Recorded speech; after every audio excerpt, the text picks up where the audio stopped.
Yeah, 1, 2, yes. Okay. So the first thing we're gonna do, I'm gonna have some charts as I had mentioned. So if somebody can run those. And for the people online, if you go on herroyalroots.com, on the home page, just scroll down and it'll say Patients PDF or Patients Paper or something. It's like a black link. Click it and then you'll download the same chart that we all have. Okay, so let me get mine. Just to kind of recap a little bit. So last week we dealt with patience is a work. And we talked about the work being a ruach work. It's a cyclical work that we all have to go through. And it's necessary for spiritual growth. Okay? So just to give you an idea of the intention, or to set the intention of what we're going to cover today.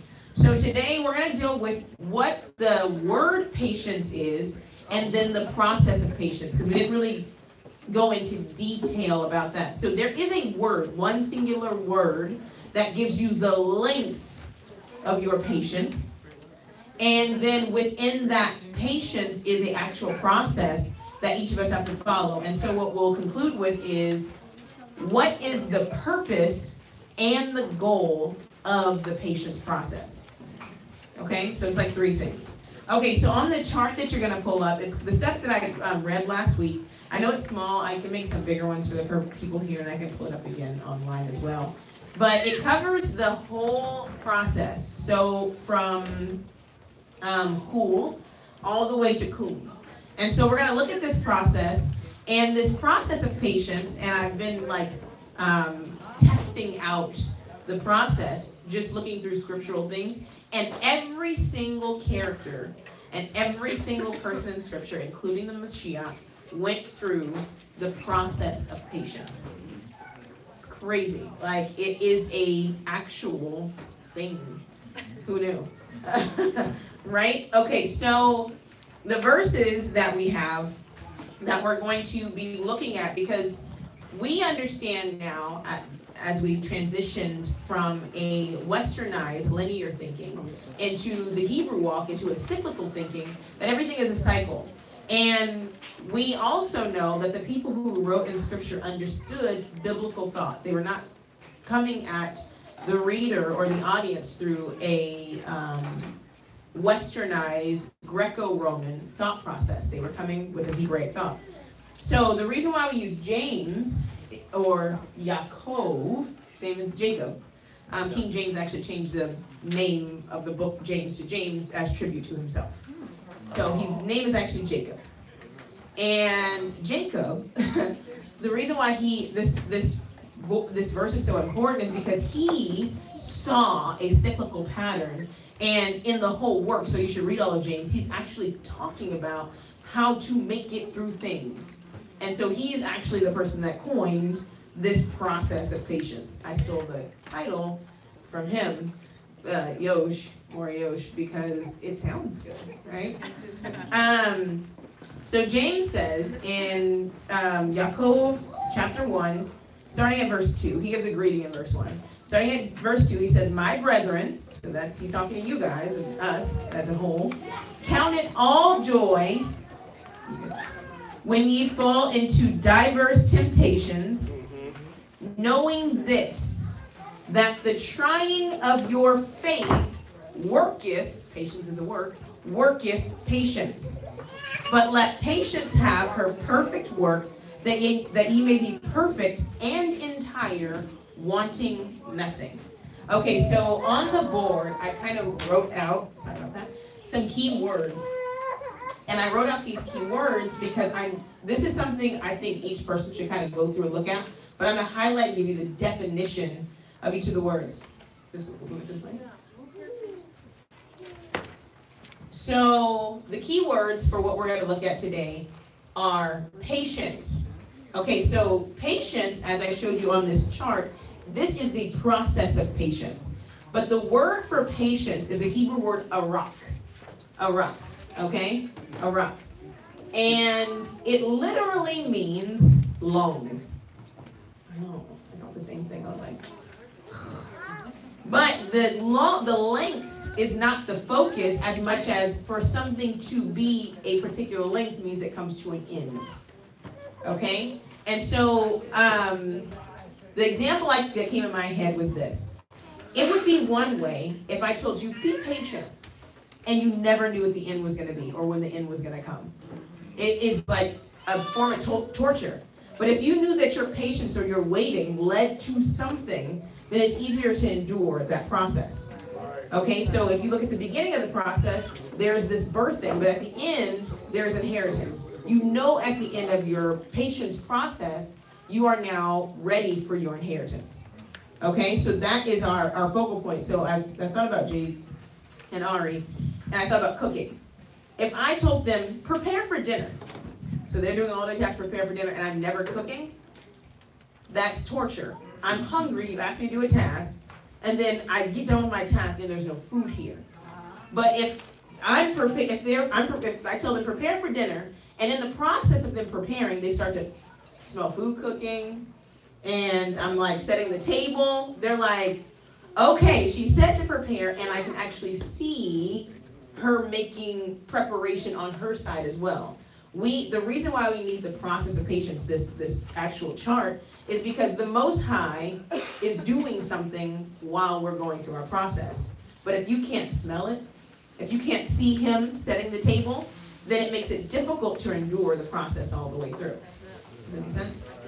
Okay. So the idea of long has an end though. So it's long because it's whatever length is necessary. That's why it's long. Because what may be short to you, right, may be long for me. And what may be long for you may be short to me. So it's tailor-made to each individual person. You see, there's no time limit on any one of these phases. Because we know some people who are 50, 60, 20, 30, stuck in the same phases that some people crossed over when they were 10 or 12. Or, everybody matures at their own pace, but they're expected to continue the maturation process. Okay, so the next word that was in that thing is trying or proving. The process of patience is to prove you or to try you, not to tempt you, right? But to try you. So the idea is to try your faith in that third verse. And the idea of trying your faith is the idea of faith. So faith is this. We say amen or aman, and it's securely fastened. But I'm going to give you another form of what faith means. And it means to try that which is put into something. So we do it, when you put a Ziploc, you put food in a Ziploc, and maybe it's liquid, and you squeeze it, and you wait for all the look. And you push it all the way down, and then you turn it over. Or you, not probably all the way over, but you tip it to see if anything's going to leak out.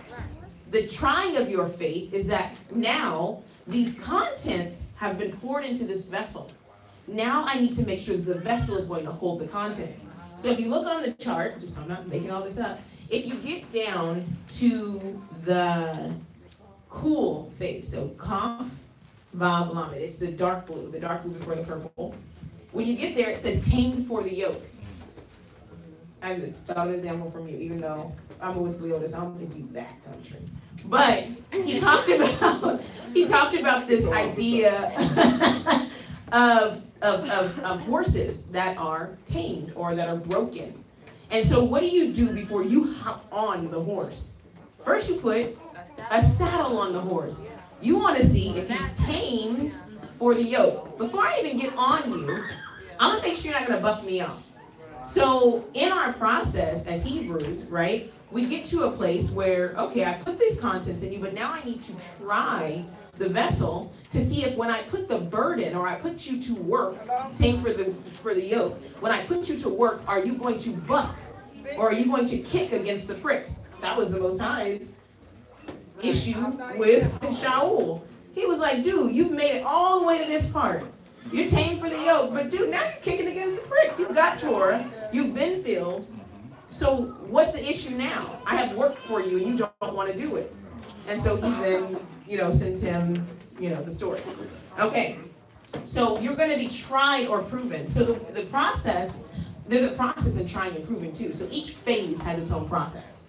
We're going to get into that. But the process of trying and proving are these words. And the words mean, so yakah means to refine or to remove impurities.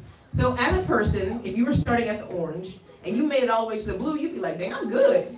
But then when you got to the blue, he's like, okay, now I gotta do some more work. And you're like, are you serious? So it's the refining process. So for a horse, just because you can put the saddle on a horse doesn't mean that the horse can actually keep the saddle on for a very long time. It's gonna chafe the horse, it's gonna be irritating. So you make it work a little bit longer until the horse can actually endure wearing the saddle for a long time. Then you're gonna put your body weight on the horse. So you're not gonna ride them for 10 hours the first time you put the saddle on, right? So it's a proving process. So the first process in the trying and proving, which is right here, it is to refine, remove impurities, or to make pure. The second part is to meet, gather, call, or select. And it actually means to read as well. So in our process, when we've gotten to the point where you put the contents in us, you have to keep putting it in. So if we're talking about the word, you have to keep pouring it in. You have to gather. You have to commune. You have to be now put into community, right? The next part of it is to press. So then he's going to squeeze tight. So now you're gathered into a group, but then there's going to be a purification process of that group. Who in the group is the group that you're supposed to be yoked with? Just because there's a group of, oxen out in the field doesn't mean that every oxen is going to be yoked with you. So who are now you going to be yoked with, right? The next part of it is then to yoke. So then once you've been pressed and you've been put into this select called out group, then it's time to team up.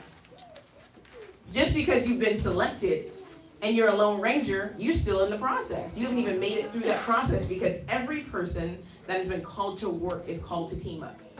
You're not working alone. This is not a lone ranger walk. We are called to assemble. These are commandments because he knows that the tendency of the Hebrew is to try to do things on their own. Okay? Okay, so this idea of patience, trying your faith so that you can be entire. 2 words here. The first word is natsav, and it means to stand or to be a pillar. Okay? So you're supposed to stand or be a pillar as a nation of Israel. We're supposed to be ensign to the Gentiles and to the other people. We're supposed to be able to stand and stand firm. That's that last phase, kum, on the chart.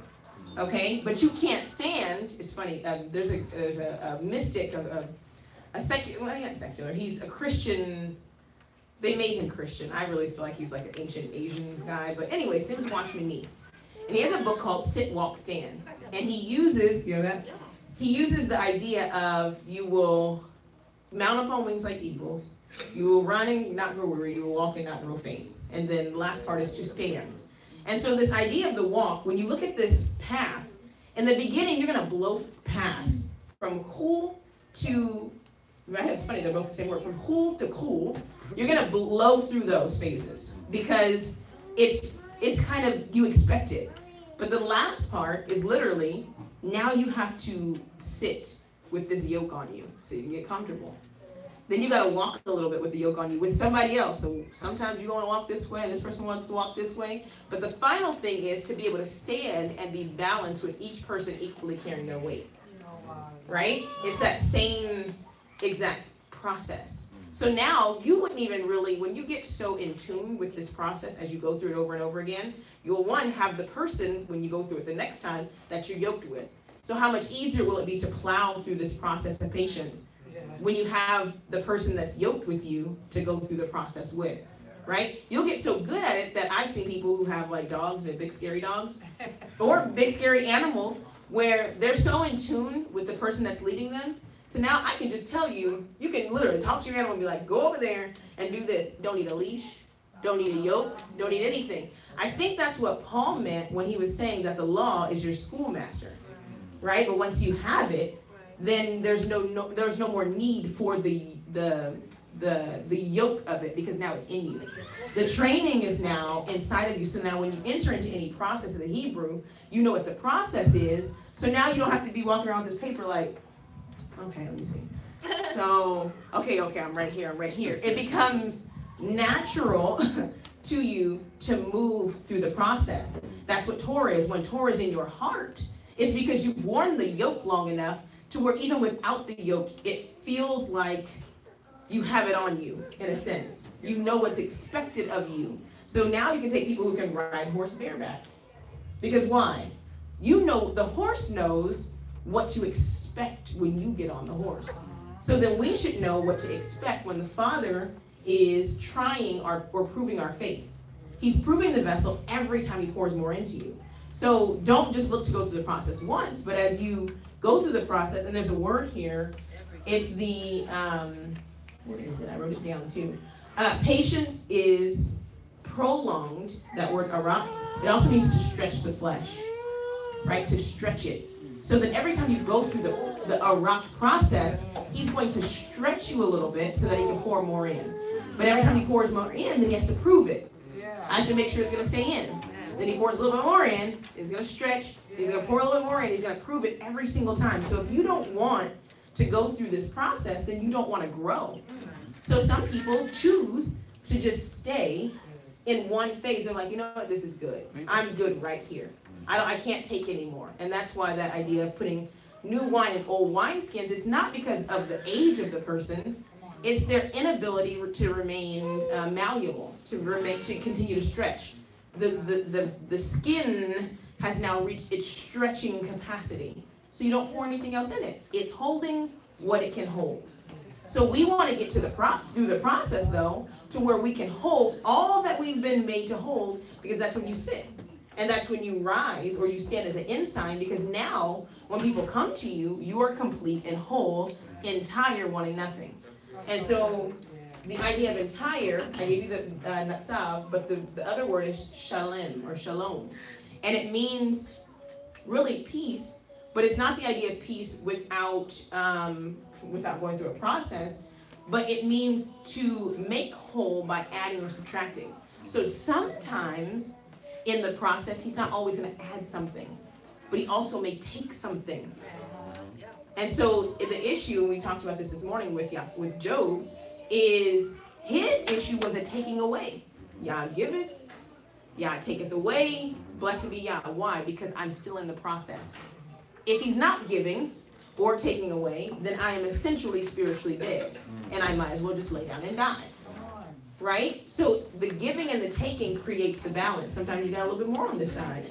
Sometimes you got a little bit, you got to give to somebody else so you can pour something new into you. So when we're going through the process of patience, we shouldn't always look to come out with something. Sometimes we might come out without something, or without someone for that matter.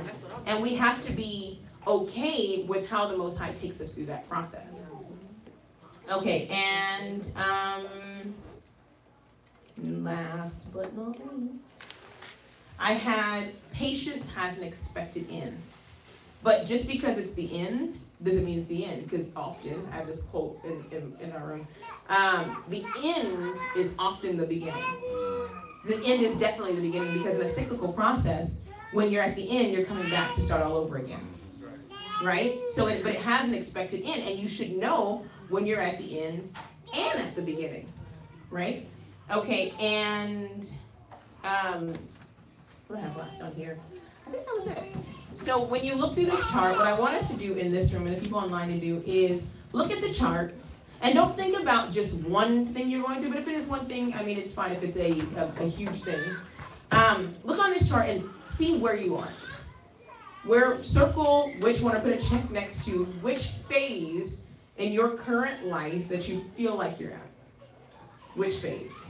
You going clockwise, right? Yes, clockwise. So we're going clockwise. So we're starting at the orange, and we're going yellow, green, light green, green. So start at the orange, and go that way, and put a check mark or circle where you feel like you are in those phases. If it's too small, tell me a color, and I'll read it out loud. Can you be at more than one phase at once, or is it like a back and forth? Okay, well, give me the two phases, and then we can kind of see, like, if you don't mind. Go ahead. Okay, so try to find the phase that is most like what I'm doing. Because if you're at 4, I would pick the first one. Because then if you're at 4 phases, it means that you kind of didn't complete the ones that are above that one. Right. Or below that one. Yeah. So if you feel like you're at more than one, the best thing to do on a journey, if you get lost or you feel like you got too many choices, is to return back to the last place that you can remember. If you're looking for something, you go back to the last place that's familiar. So if you're in multiple phases, which means that you did like the public school system and maybe skip some phases before you completed some other ones, circle one, the one that you know for sure you've completed. Okay? And something interesting about the Most High is he will do that with you. If you forget some lessons learned in the process, he'll be like, go back. Go back 3 spaces like Candyland. You need to go back. And he has no problem with that because what he's trying to do is, I have a plan for you. I'm perfecting you. I want you to be whole. I don't want you to be broken. So if you skip through phases because things get hard, you're like, you know what, I'm ready, I'm done. It's like, no, cakes that people take out that are not finished are not good. It's like, you could, wait, you said chicken. We'll give you salmonella. It will make you sick. So go ahead and do that, and then I'm gonna pull up, I'm gonna read this and I'm gonna pull up this verse, because these 2 things don't necessarily go together, but it goes with the whole thing. So I put patience is an action word. I gave you a rock. It's a length or a time or a stretching out that contains a process which is used by Yahuwah to try your faith. Your faith is constantly on trial. Constantly on trial. Lauryn Hill has a lyric, and I was trying to find I actually used this verse as a verse to kind of like culminate a lyric that she had, and it says, if you say you love him like you do, he'll try you. So, I mean, we can sit on that for a second. If you say you love him like you do, he's going to try you. Yeah. That's a good one. Okay, I'm on my way out.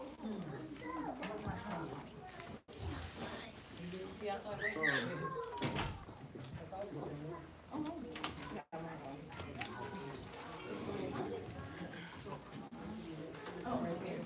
Okay, I'll read it in both versions, because hers I think is the easiest. So we're going to Isaiah 48, 10 through 11.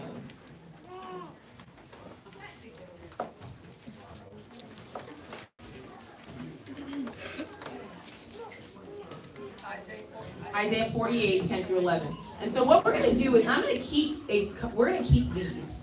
And we're going to do checkups. I think quarterly is probably a good phase where we go back and we check up on these things. Because if not saying that there's a time limit on where you are, but if you're in a process, one, we should support each other in that process. I made a statement last week and I want to clarify it. Because it was mistaken, it could have been mistaken if it wasn't, that we don't check on each other. And I didn't mean that we don't check on each other like we don't do those physical things, but I'm definitely talking holistically. And so we may check on each other for our physical needs, but what about for our psychological and spiritual needs? Like Janie, I totally failed her on Wednesday, so and you have to be okay with people letting you know where you've not met up to the expectation. I was supposed to call her on Wednesday about Purim. Totally slipped my mind. Totally did. It's my bad. So I have to say, okay, I need to do better at not just being here on the days I'm supposed to be here, but also doing the stuff I'm supposed to do when I'm not here. That's something that I personally, I was like, hey, I felt heck about it. I was like, wow, just totally dropped the ball on that one. I consider myself to be responsible, but clearly not as responsible as I should be.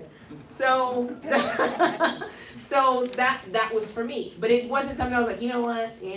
No, I was like, no. Okay, I have to fix that. So one, I gotta make sure she gets the information she didn't get because she wasn't there. Right? So then it becomes personal work for me. And not work in the sense of like work, but a task that I have to complete. Because you don't leave anybody who's trying to carry out the function of their process without something that you have. Right? Okay. Isaiah 48, 10, and it's already highlighted in my mom's script. Okay, it says, behold, I have refined you, but not as silver. I have tested you in the furnace of affliction. For my own sake, I will act. He said it twice. I didn't just repeat that. For how can my name be profaned, and my glory I will not give to another? This process is a refining process, and Maury mentioned this message today. The whole idea of the process and going through the phases so that when you stand up, you represent me, right? We do it. When a person finishes something, like you said, if you send something out before it's done, you'll be like, yeah, why'd you do that, right? No, Yah wants us to be able to stand amongst men and amongst those who are looking at us, and he wants them to be able to be like, I cannot find any fault in this person. Why? Because they're walking in his word. If you're walking his word, he'll never find any fault in you. One of the things that I keep playing in my head is this idea that against such things, there is no law. When we're walking in the Spirit, which is the work of patience, the Ruach work, when we're doing that work, you won't find flaws. It's when we interject our own will into the process that you find flaws. And so anytime in this process that you interject your own will, you're going to start the process over again because you added an impurity to something he was trying to make pure. Does that make sense? Yep. Okay. So that was my connection to that verse. So as we keep this and as we go through this, we want to make sure that we do a check on where we are and that we complete that process. And we dig deep, because I didn't give you everything for that process, because what's happening to you in that process is individual to you, right? The process is the same for all of us, but what you're going through at that time and what you have to purge out is individual to you, and you know that. That's that introspection. That's the thing that you need to work on. That's the thing that I need to work on, okay? So we'll do a checkup on this process of patience. And let's do it at Shavuot. So at Shavuot, so we're supposed to be, we're entering, right now, all of us technically should start off at the beginning. We're entering into a new year. We're entering into the first of our feast days, right? So we all should technically, wherever you are, scratch, you didn't make it through the process last year. We're all starting off right now at Hul. So we're all starting at the orange, everybody together. So as a goal for this group, we should all, by next year, make it back to this phase together. So we're all on the same level playing field. We are all currently yoked together. Now, if you take the yoke off, that's on you. Then there's a whole nother process of trying to redeem that brother back into the fold. But right now, we're all yoked together. Everybody in this room, we're all responsible for making sure that all of us make it through this process, whatever our process is. Does that make sense? Okay, so we'll do our checkup at Shavuot. That's when we're going to go get to the law, because that's going to be a purging process. We should be, let's see, where is purge? We should be at probably the dark green, because those last two blue phases and that purple, that might take for the rest of the, but we're going to check in at the purging process, because when we pour that word in between Shavuot, let's say Shavuot, we'll check in at Shavuot, and then we'll check in again at Yom Kippur. So we should have, by Yom Kippur, got at least to the purging phase as a group. Does that make sense? Okay. Good? That's fine? All right. So if you tuned in late, you can get the chart on herworldroots.com on the home page. Scroll down, click the link. Okay? Sound good? All right.